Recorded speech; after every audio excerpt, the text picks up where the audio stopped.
Okay, here's what I have going this evening. I just got yesterday two new plants that I'm going to try to grow. I've never messed with these before, so I don't know how this is going to go. I bought them online, and they came in liners.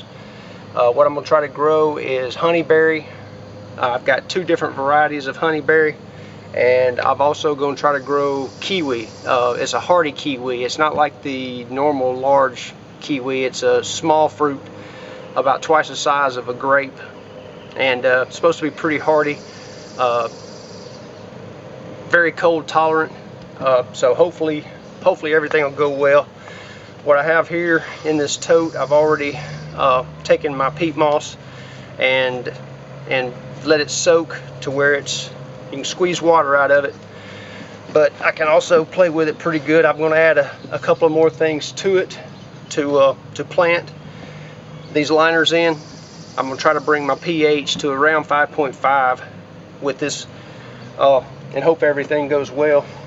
What I'm going to add to it, I just bought today just some bag soil, just as a filler, and also some mushroom compost, which I've used in the past, this mushroom compost, and it seems to do well.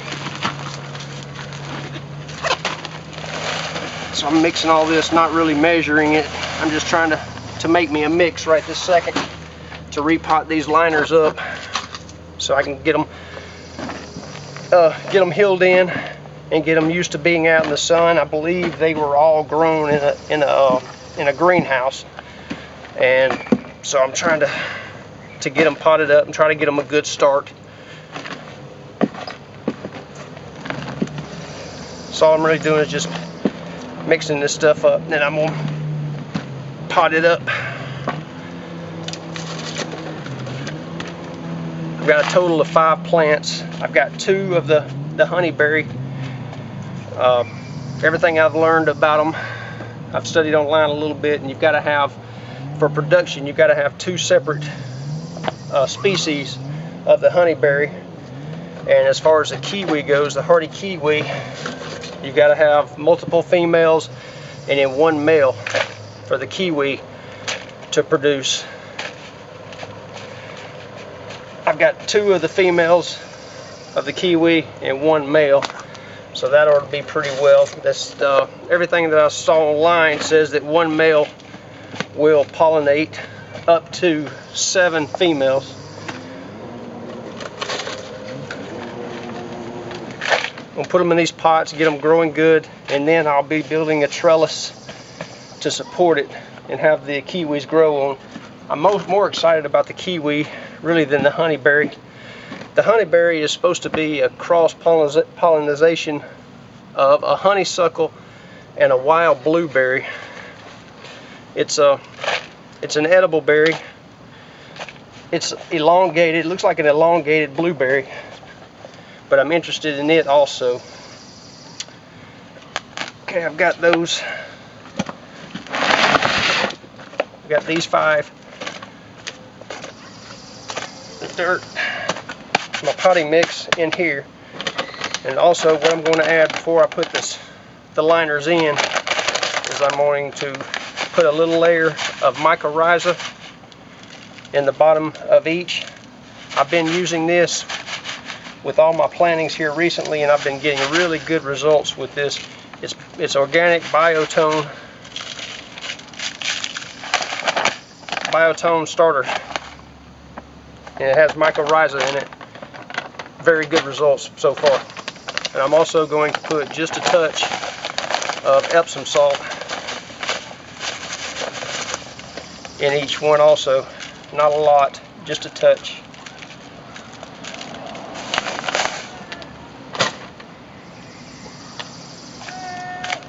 These are the honeyberry here. Not sure, the leaves look pretty much the same, so I'm not sure which variety is which. I'm going to rough up the roots pretty good so they get a lot of surface contact with the mycorrhiza.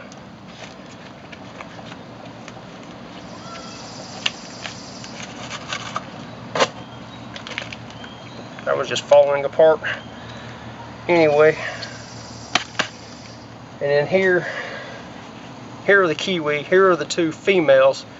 This one looks like it's very prolific so far. This one must have been the runt that they sent me. And here's the male. The leaf is a little bit lighter on the male, but other than that, the stem and everything still looks pretty much the same.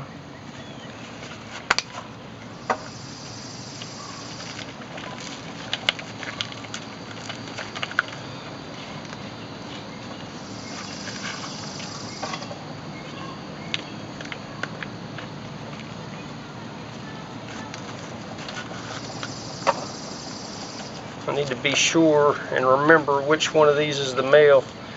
When I put them on the trellis, I'm going to try to center the male up between the two females.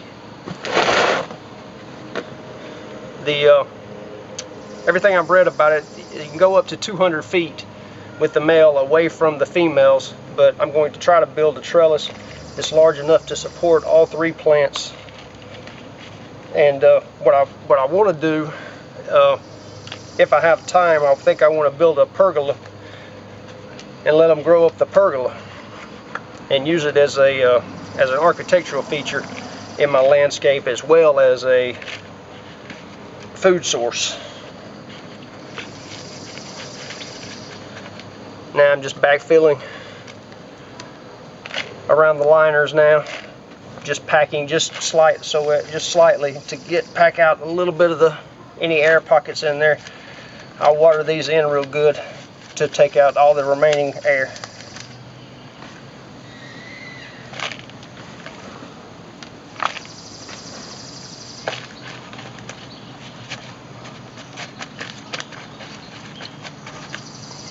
Also got another trailer load today of wood chips. I've had an amazing supplier of wood chips. They weren't free, but I was able to fill my dump trailer, which will hold 8 yards. I've been able to fill it for $25 a load, but today he told me that he's going up on that, so it's going to cost me a little bit more. It's going to be about $80 now to fill the dump trailer with wood chips. I left room on here around these pots so that I can go ahead and put some wood chips in here too. The wood chips that I've been buying, they're pretty old wood chips that this tree service guy has in his yard. So they've been composting down for a while. So as it rains on here and as I water on these, it will get a nice trickle of compost tea through the wood chips. Very biologic wood chips. There's mushrooms growing out of them already. They're full of worms, so there's worm castings already in the wood chips. So I'm very happy with the wood chips. I've been putting them out through my lawn for a while now, and I'm really happy with them. I actually bought a couple of bags, well, 5 bags to be exact, the other day of black wood chips of mulch, but I'm a little leery about putting them in my garden.